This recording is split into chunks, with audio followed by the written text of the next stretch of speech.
Okay, so sometimes it's not easy to show ourselves self-compassion, especially when we're feeling really overwhelmed by many different emotions. And in this case, something that we can do is that we can strategically find a way to distance ourselves from the emotion to then actually get a better view and understand what we're actually feeling.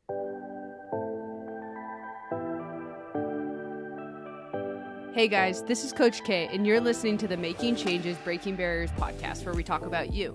This is about you, your mind, and your path. So, first of all, I just want to say thank you so much for listening. I'm always or constantly very appreciative for all the support that my audience is giving me, whether that is listening to this podcast or on social media or through my coaching, whatever it is. I'm just very excited and appreciative of the community that is being built around this. And I do just hope that that continues to grow. If you are someone who is part of this community, who is listening to this podcast consistently and really does enjoy it, I do have a favor to ask.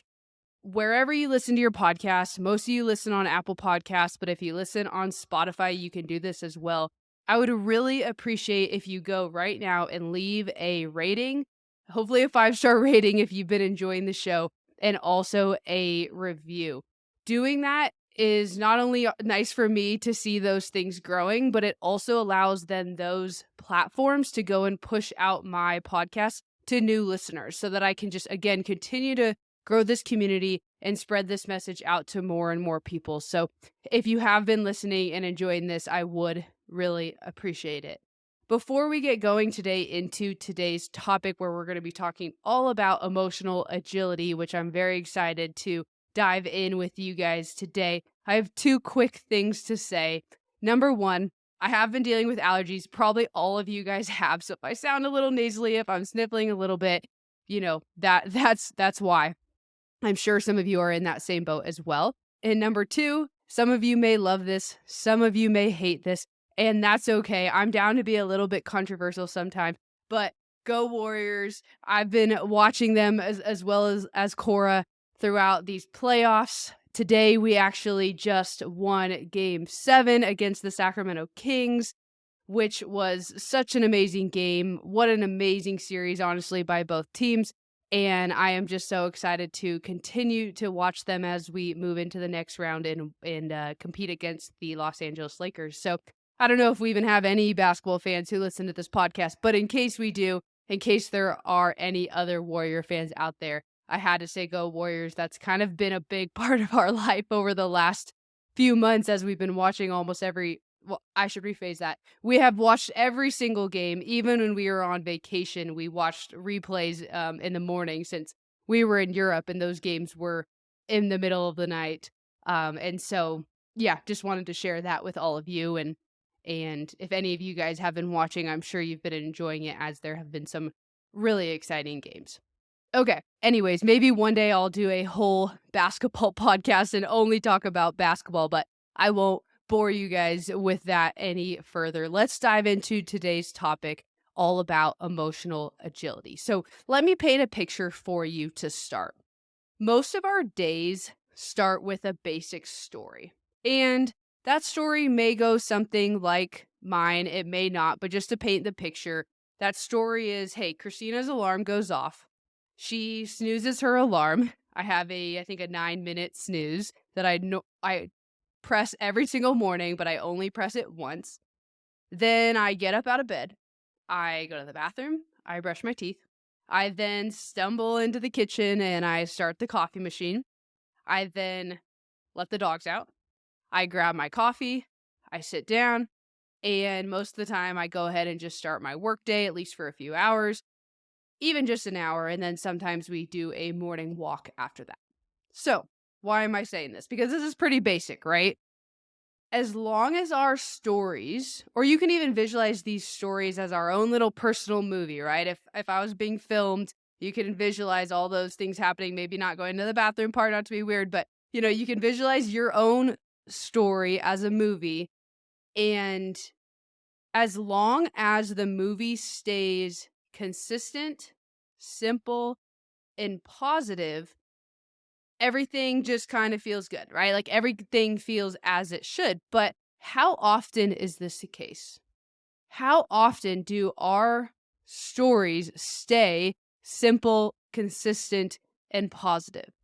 It's probably most mornings for most of us that something tricky happens. Something about the construction of our story is no longer simple and basic. Something unexpected happens, like, oh, you ran out of coffee and you forgot, right? You didn't go to the store the day before to get more, or maybe it was creamer, or maybe you have kids and the kids wake up not feeling well that morning, and so that totally shifts your schedule. Or maybe something negative happens. You walk into the kitchen to find your dog had gotten into something during the night that they shouldn't have, right? Maybe something throws off your routine, like you had planned to go on a run that morning before you started work, but now it's raining and that run doesn't really sound good anymore. It doesn't really sound enjoyable to go out and run in the rain. Or maybe you have a meeting that isn't a normal meeting that you have as part of your weekly routine, and so that meeting now cuts into your normal routine. Things have to get shifted around. All this to say, normally these things that are happening around us or these events that are occurring are sometimes out of our control, but the stories our mind manufactures around these events not only are often negative, but they also are sometimes not even accurate. And a lot of times this limits us. Our minds love to distort reality. That work call that you've been dreading, if we could just fast forward into the future, we would realize that it's not going to be that bad. Or that run in the rain that you all of a sudden don't really want to do because you weren't expecting it to be raining and now you're talking yourself out of it. If we could fast forward, maybe that ends up being the best run you've had in a few months because the chilliness of the rain and the weather was a little bit chillier really allowed you to push a bit harder than you're used to. The way our minds tend to create the story based on what is happening around us can be misrepresenting what is actually happening. So, simply put, we rarely see our lives as they really are in this exact moment in time, right? We have our very complicated brains to blame for this. So, this brings us to what we're mainly going to be talking about today, which is emotional agility. Getting to the good stuff here. So, emotional agility is the ability to step back from all these things happening to us, happening around us, happening in our lives, to step back from the narrative in our head, right? To step back from the stories that we're telling ourselves, and to step back from the emotion to figure out what needs to change.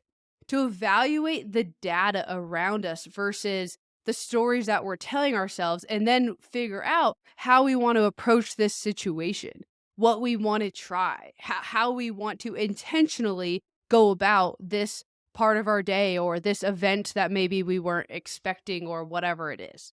So, a lot of what I'm going to be talking about today, I want to make sure you guys know is actually from a psychologist who leads this field in the concept of emotional agility. And her name is Susan David, and she has a book actually titled Emotional Agility: Get Unstuck, Embrace Change, and Thrive in Work and Life. If you're interested in diving more into this subject after listening to this podcast, I would highly recommend her book. I read it, I loved it. It gave me a lot of these ideas and it helped me evaluate how I approach some of these emotions in these situations. But to quote her on what emotional agility really is, she says, emotional agility is a process that enables us to navigate life's twists and turns with self acceptance, clear sightedness, and an open mind. The process isn't about ignoring difficult emotions and thoughts. It's about holding those emotions and thoughts loosely, facing them courageously and compassionately, and then moving past them to ignite change in your life. What a sentence, right? A couple sentences. Wow. Emotional agility is a powerful thing for us to have as adults, for us to have as humans, for us adults to be teaching to our kids, even, is a way you could be thinking about this. So let's chat for a minute about what are some common ways negative emotions are handled. Some common ways that we see. Maybe we do this sometimes, maybe our loved ones, the people around us, our partner, our parents, our siblings, whatever it is. These are common ways that sometimes negative emotions are handled. It's hard to handle what we see as negative emotions, but the crazy thing is The majority of emotions that have been identified by psychologists could be seen as negative emotions, right? So if we're saying, oh, negative emotions are hard to handle, but I'm really good at handling the positive ones, right? It's like, okay, you're probably saying that you're not really great at handling most emotions because really a lot of emotions can be seen as these quote unquote negative emotions. Dr. David points out that some psychologists acknowledge 7 basic emotions. And here I'll list out those 7 basic emotions. They are joy, anger, sadness, fear, surprise, contempt, and disgust. So out of those 7, 5 of these could be seen as negative: anger, sadness, fear, contempt, and disgust. So the reality is all emotions and experiences are here to help us survive.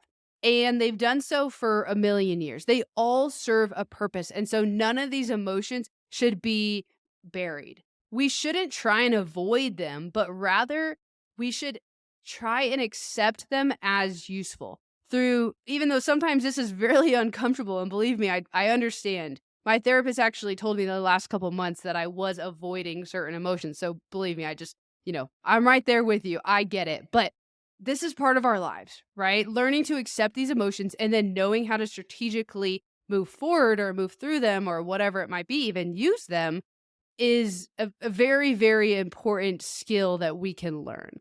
But again, like I said, this is really hard. And a lot of us don't yet have these skills or emotional agility in general in order to do this. So these are 2 common ways that negative emotions are handled. So number 1, Susan David calls it the bottler. Bottlers try and get out of the situation or get out of emotions by pushing them to the side or just moving on, quote unquote. And I mean, like I was saying before, can you blame them? These feelings are uncomfortable and they're distracting to everything that we're trying to do, everything that we're trying to get done. Who wants that, right? None of us want that. So we get it, right? It's not that I don't get it. I get it. All right, we get this. But then another reason you might be a bottler is the way that you were raised in this society, right? How many of us grew up hearing, toughen up, right? No crying in this family, right? Cheer up, things aren't that bad. And I like to think that maybe this isn't the case as much anymore, but there was a time where I think, even like my parents' generation heard that a lot, right? Especially if you were a male. If you were a male child, in that generation, showing emotions wasn't necessarily something that was super accepted universally. The push to be tough tells us to push our emotions aside and to keep moving forward, right? Or else we'll be seen as weak. So a few examples of what a bottler may look like in the real world are as follows. If you're a bottler who hates work, you might try and rationalize away your negative feelings by telling yourself, at least I've got a job. If you're if you're unhappy in your relationship, you might immerse yourself in a project that just has to get done. If you're losing yourself in the busyness of caring for others, you might push your sadness or stress aside by reminding yourself that your time will come. And lastly, if you're leading team members who are deeply anxious about budget cuts and propose restructuring, you might tiptoe around those subjects for fear of opening up an emotional can of worms. So bottling is usually done with the best intentions and can actually feel really productive at times. And to be honest, this coping skill is sometimes necessary. I think that's important to acknowledge. But the unwanted emotions that seem to vanish when we do this, they don't really vanish. And I think that's the most important takeaway from this. They're just underground. And honestly, they're ready to pop back up at any time, most of the time at a misopportune time. Okay. So that's a bottler. Some of that may ring a bell. It might not. But this is a very common way to not acknowledge our emotions, not handle our quote unquote negative emotions. The second common way that we don't handle negative emotions well is, we'll call it the brooder. Okay, so the brooder doesn't try and push the emotions aside. They actually have a hard time letting go. They stew in the emotions over and over and over again. Brooders struggle to compartmentalize as they are obsessing over what could be something that's hurting them, or maybe it's a perceived failure, or it's a shortcoming, or even an anxiety that they're feeling. Brooders are feeling their feelings, which is kind of like one step ahead of what the bottler is doing. But instead of the emotional leakage the bottler might experience, right? Like I was talking about, those emotions are going to pop up at a missed opportune time. The brooder might drown in a flood. And I'm sorry that that's an extreme example, but this is the reality. A brooder's emotions gain strength similar to how a hurricane gains strength. They circle and circle and circle and pick up more energy with every pass. So those are two common ways that us as humans sometimes will deal with these negative emotions, and these ways, just to be clear, aren't normally the most productive. Maybe sometimes they are necessary, but they're not normally the most productive in the most cases, okay? So, with that being said, let's get into 4 ways to actually be emotionally agile. And like I said, these are from Susan David's book, Emotional Agility. So, if any of this is ringing a bell, or you're like, "Hey, I want to, learn more about this, or read more about this," go ahead and go check out her book. But let's get into these 4 ways to be emotionally agile. So number 1, we'll call it showing up. So instead of ignoring difficult thoughts and emotions or overemphasizing positive thinking, we should face into our thoughts, emotions, and behaviors willingly with 2 things: curiosity and kindness. Okay, so let's talk about self compassion here, because I think this is part of what this is. Showing yourself self compassion is essential when dealing with painful emotions. Here's an example. Imagine yourself as the child that you once were. Get a picture. If you need to close your eyes, kind of get a visual of yourself as a child. If you even need to go grab a picture to remind yourself, I want you to be able to visualize what you looked like as a child, who you were as a child. Then I want you to visualize the life circumstances and maybe even the difficulties that you had, right? Maybe you had a great childhood, and that's great. But within that experience, maybe there was some difficult experiences that you faced. Now, can you feel compassion for that child that you're visualizing? In your mind's eye, I want you to embrace and comfort that imagined child. And then the last step, is realizing that the adult that you are now needs to be comforted like the child that you were. It's the same thing. We need the same thing. Okay. Self compassion involves taking a broad view of ourselves and accepting who you are and seeing everything, including all of your flaws, with compassion. Think about the last time that you looked yourself in the mirror. What were you telling yourself? Were you showing yourself compassion? I hear this from my clients all the time. And obviously, I work in the fitness and nutrition world, so this is a big thing. But I think this is pretty universal, right? Are you nice to yourself when you look at yourself in the mirror? A lot of us aren't. And that's the reality. And believe me, I totally get it. But if we want to show ourselves self compassion, we need to be able to look ourselves in the mirror today. And we need to be able to love ourselves for all stages. So even if we have goals, right? Like maybe we do want something change, that's okay. Believe me, I think goals are great, but that doesn't mean that I'm beating myself up today about who I am, because self-compassion is accepting myself and loving myself for all that I am, including any flaws that I have. Okay. So this isn't to say that you might not, let's say, for example, look in the mirror one day and have a not so nice thing to say about yourself. Okay. Sometimes those thoughts just come into our head. Sometimes those emotions, right? Maybe it's disappointment, just throwing that out there, right? For example, just happen. They just come into our head. It's just something that we feel, right? But instead of brooding on that, or instead of bottling that up, what do we do with that emotion? Do we handle it? Do we find a way to productively say, okay, I just had this thought, I just had this feeling, but guess what? I'm doing my best. I'm working really hard. Or on the flip side, maybe it's even saying, you know what? I haven't really been paying attention to my health lately, and I do really want to make some changes. What are some next steps that I can take?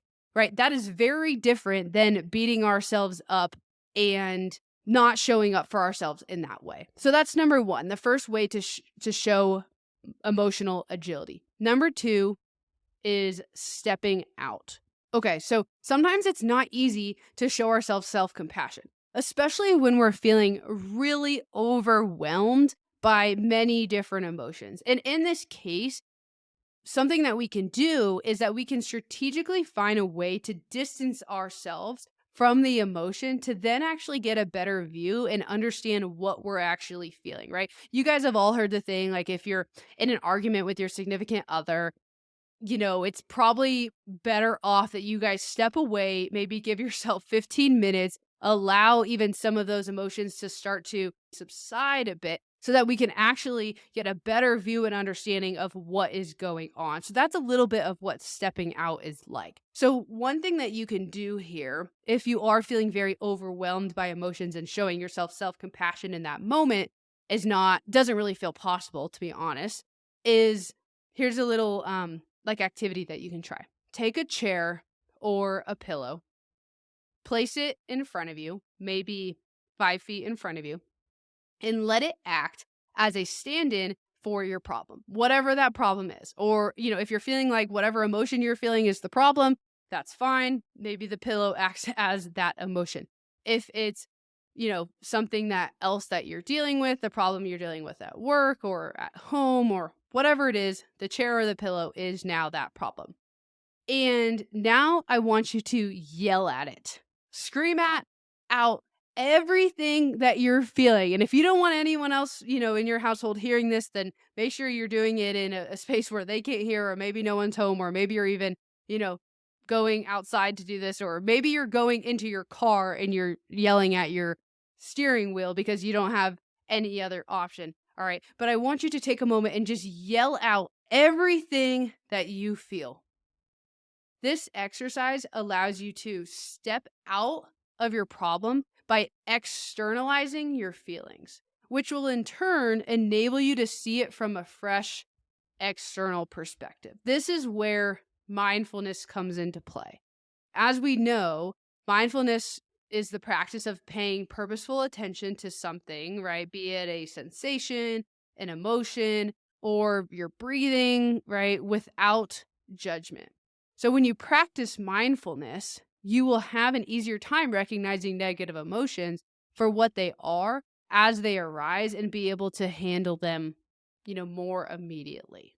So mindfulness and stepping out definitely have some similarities in that way, but I think the big takeaway here is just recognizing, hey, sometimes emotions are very overwhelming and we actually really do need to step away in some way to be able to figure out how I want to move forward with them. How can I be agile with these emotions that I'm feeling?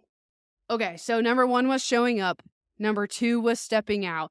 And the third way to show emotional agility is walking your why. It's hard to make decisions that are truly our own. And there's so many reasons why this is true. Maybe it's the pressure of the relationships around us. Maybe it's the pressure of society in general. And especially because the society that we live in, success is judged by standards that have nothing to do with the individual involved a lot of the time. So because of this, walking your why, living a life full of purpose that is your purpose, not someone else's, knowing what, you're on this earth for, knowing your mission for that day is really hard. It's really hard to know if that is your own or if there's all these other pressures are kind of forming that for you. Okay. Even to take the time to set aside the time to really put in the thought necessary to understand what my purpose is, what I want to be doing each day is really hard. It's actually very rare. Not a lot of people actually do that because we do get so caught up in the busyness of life. So let me ask you this, and this kind of relates to what I leave every podcast with for you guys is, are you waking up and letting the day by day, take you like a wave? Or are you purposefully going through your day with intention, the way that you want to for you and your loved ones? If we don't think about what we're doing and the actions we're taking and the decisions that we're making on a daily basis, at least a weekly basis, but no, a daily basis, we tend to blindly follow the examples of those around us or live according to a blueprint laid out for us. I'll keep this one short because I talk about this in this podcast all the time, so I don't really even feel like I need to dig into it if you, especially if you have been listening to these episodes. But fight the urge to follow the herd and think carefully about what you really want for yourself and your life. This is what walking your why is all about, and a really great way to be emotionally agile in this world. Okay. And lastly, the last way to be emotionally agile that I'm going to leave you with is moving on. As Dr. David put it, small, deliberate tweaks to your mindset, motivation, and habits in ways that are infused with your values can make a powerful difference in your life. The idea is to find balance between challenge and competence so that you're neither complacent nor overwhelmed. You're excited, you're enthusiastic, you're invigorated. So, Dr. David talked about finding this balance between challenge and competence, right? So, when it comes to trying to find this balance, the trick is to balance a little positive stress from a new situation with secure feelings of assurance and calm. Okay. The edge of potential is a line that can be gradually pushed forward, but you shouldn't suddenly overstep it. So maybe an example of this is I always go back to fitness and nutrition examples because that's the field that I work in. But imagine that you have some goal and you sign up for a program, maybe even to work with a coach. Okay. So with signing up for that program, maybe comes a little bit of stress, especially at first, right? You're starting to get to know their platform that you're using. You're a little bit stressed because there's a financial commitment to it. Maybe it's adding more onto your plate because all of a sudden you're going to be adding in some more workouts. So there's some stress here, right? But with that, there's positive intentions behind it, right? It's pushing you out of your comfort zone because maybe this is a little bit of a different approach than you're normally used to, but you're also excited to learn and be part of the challenge, right? So we have a little bit of this stress, but there's positive intentions behind it because we know that we're doing something for ourselves. And it's a bit uncomfortable because this is out of our comfort zone. This is something different, but it's also exciting because this is something I want to do and it's a challenge. I honestly feel that way about this podcast sometimes. When I'm about to interview a guest, there's like this wide range of mixing emotions. There's like the excitement because I'm really excited to interview this person. There's also the nervousness just because I'm leading an interview, right? There's also like this is kind of uncomfortable. Like why am I putting this extra thing into my day that's making me more busy? But then there's the, oh my God, I love to connect with people. Oh my God. So anyways, there's a lot of emotions that go along with it. But I think this is part of the making these small, deliberate tweaks to our day, not trying to do everything all at once, to just kind of keep moving on, not bottling our emotions, right? We don't want to do that, but just kind of keep moving on, especially if all those emotions, again, behind it have positive intentions. So, those are the 4 key concepts when it comes to emotional agility. Just one more time, I want to say if this is something that resonates with you, check out Susan David's book, Emotional Agility. There's no ad here, anything like that. I didn't get paid to say that. I just think it's a really great book. I think it's a really great concept. This idea of the stories that we tell ourselves behind what we're feeling and what's happening around us versus what's actually happening around us, the data, the reality of what we're actually experiencing and how we handle all of our emotions around that. So I'm going to leave you with that. I'm going to let you get back to your day and go and crush whatever you have left today. The last thing I'll leave you with, like always, is changing your path will not be easy. It will be challenging. I'll say that over and over again, but it will be worth it. So do a self-check today. Are you on your path up your mountain? And if not, what path are you on?